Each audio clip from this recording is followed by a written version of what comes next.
sekarang kita sudah sampai di RRI Bandung. Nah sekarang teman-teman, Rena Reni mau bertemu dulu dengan Ibu Rini. Setelah dari Ibu Rini nanti kita diantarkan ke penyiarnya. Rena Reni mau ngapain? Mau kunjungan radio pastinya. Ya, kunjungan ke RRI Bandung. Gimana keseruannya? Yuk ikutin Rena Reni. Alhamdulillah teman-teman, jadi Rena Reni ke RRI itu 1 tahun yang lalu, bahkan awal tahun 2022 sebelum di aksi Indosiar. Tapi alhamdulillah sekarang sudah tahun 2023 bisa sini lagi.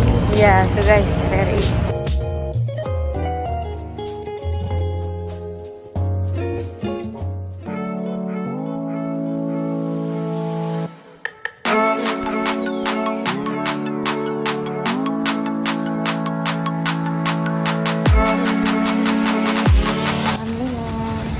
Ini di lantai 2, kita akan menemui Bu Rini dulu.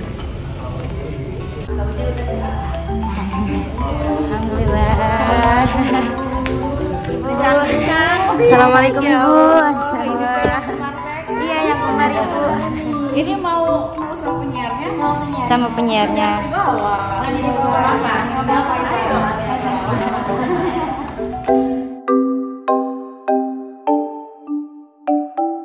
Ini masuk vlog Rena Reni gak apa ya, ini sudah ketemu dengan Ibu Rini. Insya Allah. Cantik-cantik. Alhamdulillah, makasih banyak ya Ibu ya. Alhamdulillah disambut baik dengan Ibu. Alhamdulillah. Siapin lagi kan? Iya, siap Ibu siap. Alhamdulillah, Sobat Rena Reni Channel, ini sekarang Rena Reni udah ada di dalam RRI Bandung. Ini udah bersama salah satu penyiar yang ada di sini yang sudah senior, luar biasa hebat, sudah keren. Ya, ini sudah ada di Pro 2 Bandung. Pro 2 Bandung ini dengan Teteh siapa? Boleh perkenalan dulu ke teman-teman. Panggilannya apa? Sobat Rena Reni Channel. Sobat Rena Reni Channel. Aku Sandy, penyiar Pro 2 RRI Bandung. Salam kenal. Masya Allah. Teh Sandy udah berapa lama di sini? Saya dari 2014. Ih, Masya Allah. Lama Udah ya. lama. Ya, Berarti lama. udah lama. 3 tahun enggak ya? Lebih. Udah mau 10 tahun. Oh, udah mendekati masuk- iya, 10 udah. tahun. Berarti udah senior ini, udah luar biasa. Iya. Di Pro 2 Bandung keren ya. Soalnya kalau misalkan kerja di sebuah hobi itu nggak kerasa, jadi kerasanya kayak baru kemarin. Oh, ini berarti termasuk salah satu hobi Teteh juga. Iya, soalnya nggak ada kebiasaan yang lain, bisanya ngomong, jadi udah. Masya Allah. Biar nanti yang lain teman-teman juga pada tahu gitu kan, biar bisa dapat ilmu juga dari Teh Sandy. Insya Allah. Alhamdulillah. Karena ini pengen sharing-sharing sama Teteh, boleh kan? Boleh banget. Boleh. Sebagai seorang penyiar ya. Karena kan itu pasti kita harus jago ngomong juga kan. Kadang lawan bicara itu ada yang ngejawab simpel cuman iya, enggak, gitu deh, gitu kan kadang suka gitu. Nah, jadi kita tuh harus mikirin lagi pertanyaan pembahasan yang barunya itu kadang kita susah nemuin ya. Kadang kita stuck gitu loh Teh, kayak aduh ini nanya apa lagi gitu kan. Nah, kalau Teteh cara menangani hal itunya gimana gitu, tips-tipsnya dari Teteh? Kalau misalkan wawancara nemuin narsum yang jawabnya sedikit-sedikit Sedikit-sedikit ya. Oke, pertama sih yang namanya penyiar itu perlu aku disclaimer dulu, bukan jago ngomong ya, tapi mereka memang harus pintar. Pintarnya apa? Pintar membaca situasi salah satunya. Jadi penyiar tuh harus pintar ngomong, pintar tahu lagu, musisi, iya betul. Tapi kita harus pintar-pintar membaca situasi, karena enggak sekali dua kali kita ketemu narsum yang cuman ngejawabnya sekata dua kata ya. Terus kalau enggak juga saya pernah wawancara anak kecil 6 tahun, dia belum bisa ngomong, kan pusing. Pusing banget. Iya gitu. Jadi antisipasinya adalah mungkin kalau misalkan ketemu sama narasumber yang jawabnya cuma 1 atau 2 kata, simple gitu kan ya, cuma sedikit-sedikit aja, kita arahkan ke hal-hal yang memang menjadi sebuah tema tersebut gitu. Kita benar-benar tanya, karena di dalam teknik wawancara ada yang namanya teknik digging atau menggali kan. Teknik digging. Gitu. Jadi hindari beberapa pertanyaan yang sifatnya pertanyaan tertutup. Contohnya nih ya, Teteh lapar nggak? Nggak lapar tuh. Udah kan? Udah. Itu tertutup. Oh, tertutup. Iya. Tapi kalau misalkan aku nanya hal yang lain, misalkan Teh Rena Reni, enaknya hari ini makan apa aja ya? Kalau misalkan keliling di Bandung selama 7 jam ke depan. Banyak. Ada Ricis, ada KFC, banyak tuh kan. Oh gitu. Iya, pertanyaan terbuka tertutup. Ilmu baru. Salah Ada satu bedanya ya. Itu. Sisanya mungkin ya kita bisa tanya hal-hal yang memang kan kita bisa meradar nih apa hal yang memang dia nggak mau jawab dan dia memang excited untuk jawab gitu kan. Nah, sisanya kita tanya-tanya lagi, tetap menggunakan pertanyaan terbuka, jangan tertutup. Terbuka. Jadi jawabannya itu nggak akan singkat ya kan? Betul. Yang terbuka pertanyaan ya, jangan aurat. Beda ya. Oh beda ya. Kita kan di sini masih belajar ya. Kita masih pemula. Apalagi kalau seorang pemula gitu ya, kalau penyiar kan kadang kita suka terbata-bata kayak tapi yang tadi Reni lihat dari Teh Sandy ini lancar banget, nggak ada a i u e o gitu. Kadang kita kalau pemula kayak gitu ya, kadang ada kan ada gitu ya. Nah caranya Teh Sandy supaya menghindari kayak ada uga-uga lah sumbernya mati terbata-bata. Kalau AE itu namanya padding istilahnya teman-teman. Padding itu apa sih kan? Reni punya jas nggak? Jas blazer. Iya ada. Kalau blazer itu suka ada ini kan di sini ada busanya. Iya, ada. Itu padding. Itu namanya padding. Jadi padding itu adalah hal yang memang mengganjal gitu. Jadi sebenarnya banyak sekali orang-orang yang saat retorika atau melakukan sebuah public speaking itu mereka masih hal yang natural tapi bisa dihilangkan, memang bisa dikurangi dengan latihan. Betul, latihannya salah satunya sebenarnya hal itu kayak tapi kan agak susah, betul, karena saya pun masih terkadang kayak gitu. Itu adalah proses kita mikir mau ke pertanyaan apa sih selanjutnya. Terkadang gitu kan gitu. Tapi di saat kita itu kan baru juga ada ini nggak apa-apa. Tapi memang jadi kita bisa mengurangi hal-hal tersebut dengan latihan. Di saat kita sadar kita mau ngomong kita diam. Tapi kalau misalkan ternyata tidak secara sadar, karena kita ngomongnya fast speech, karena banyak orang yang banyak atau padding itu karena mereka menggunakan teknik bicara yang cepat. Jadi kayak atau mungkin ada beberapa hal yang belum terpikirkan untuk dipertanyakan atau dijawab. Dengan mikirnya, nutup mikirnya biar nggak dead air nih pakai gitu. Iya. Teteh pernah nggak sih yang ngalamin kendala apa gitu? Ya selama siaran ada biasanya kendala-kendala yang dihadapinya tuh apa aja gitu. Terus cara Teteh ngadepinnya gimana? Kendala mungkin dulu waktu awal-awal siaran kayak 1 tahun, mungkin beberapa bulan pertama kali saya siaran, saya paling deg-degan kalau wawancara artis. Wawancara artis. Karena si mamaungnya kan dia 7 km terpancar. Auranya ya. Iya. Jadi waktu itu sempat kayak wawancara seorang diva. Saya nggak mau sebut namanya siapa, tapi dia diva, ya artinya sudah melanglang buana di dunia permusikan sudah lama sekali. Terus aku bener-bener yang jiper yang kayak dia keren banget gitu loh, yang plongo gitu. Tapi ternyata di situ saya dapat masukan dari seorang senior saya namanya almarhum Hotman itu dulu music directornya Pro 2. Dia bilang kalau misalkan kita wawancara orang ya, gimana caranya biar kita nggak deg-degan sama orang atau misalkan narasumber kita. Terkadang kita kan ditemukan dengan dosen, pejabat, artis ya kan. Kita harus menyamakan posisi kita dengan narasumber kita. Posisinya sama, kita bukan fans loh, kita bukan sebagai orang yang biasa aja ketemu di jalan itu jelas. Kita ketemu Afgan pasti wow gitu.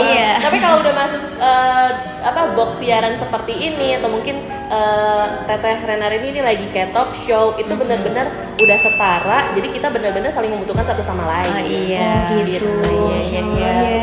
Nah, Teteh kan sebagai penyiar itu pasti dia tuh kan harus punya banyak konsepan ya, jadi banyak kata-kata gitu. Nah Teteh caranya biar kita tuh nggak habis pembahasan itu gimana sih? Duh nanya naon deui gitu kan, tadi pertanyaan yang terbukanya udah, tapi kadang kita tuh stuck gitu Teh, bingung nanya apa lagi gitu.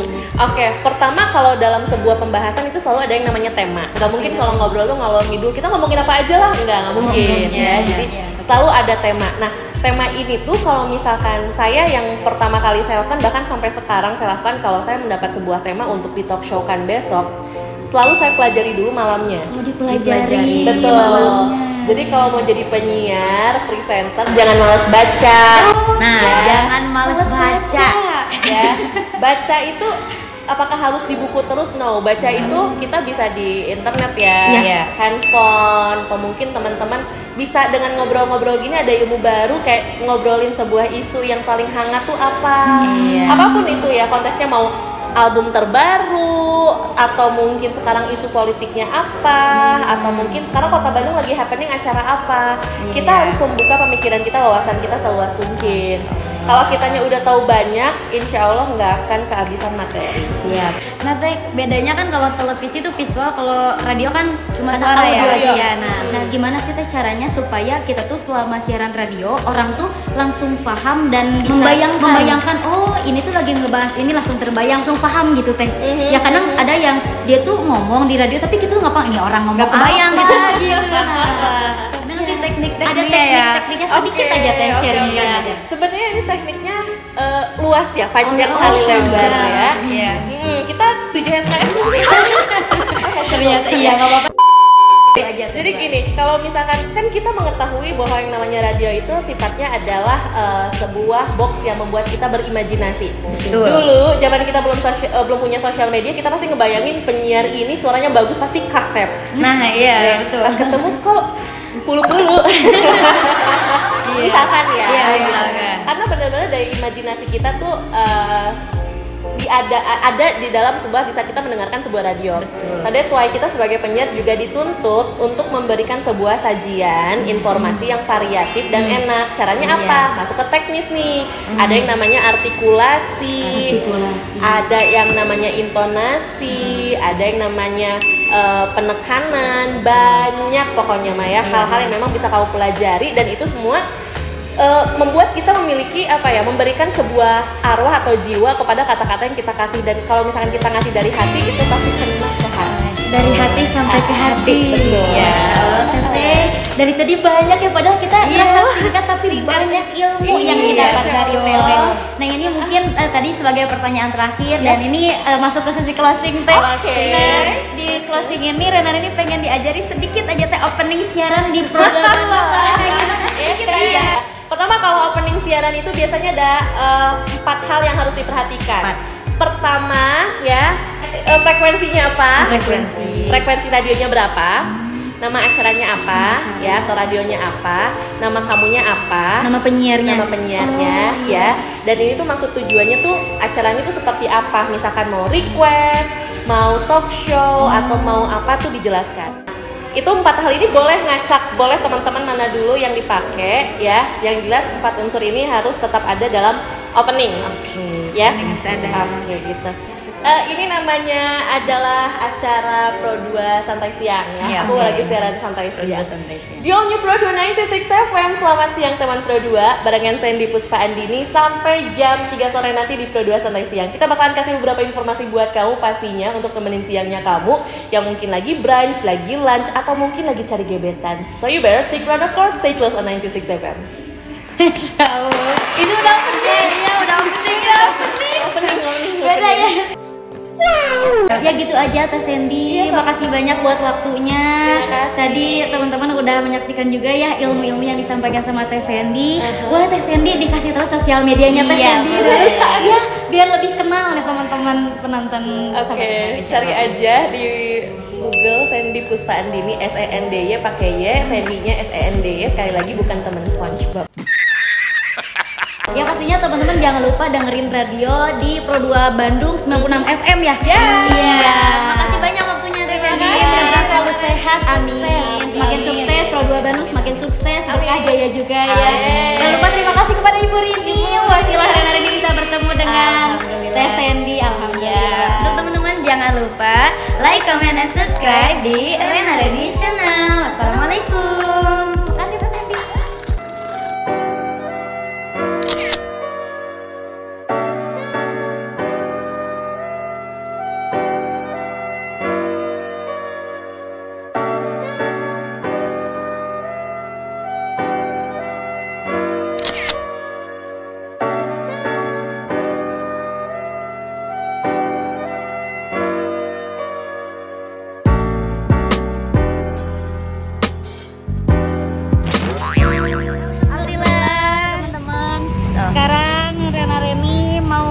Lagi ke Bogor. Tadi Renar ini udah di Pro 2 Bandung 96 FM di RRI Bandung. Betul. Alhamdulillah tadi sudah banyak sharing-sharing sama Teh siapa? Teh Sandy.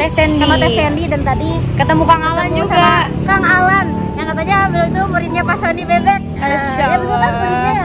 Muridnya. Iya. Alhamdulillah. Iya. Mudah-mudahan tadi videonya bisa bermanfaat ya teman-teman, sharing-sharing untuk kita semua nih. Ilmu-ilmunya Banyak banget ya tadi. Iya, banyak banget. Kita foto dulu ya.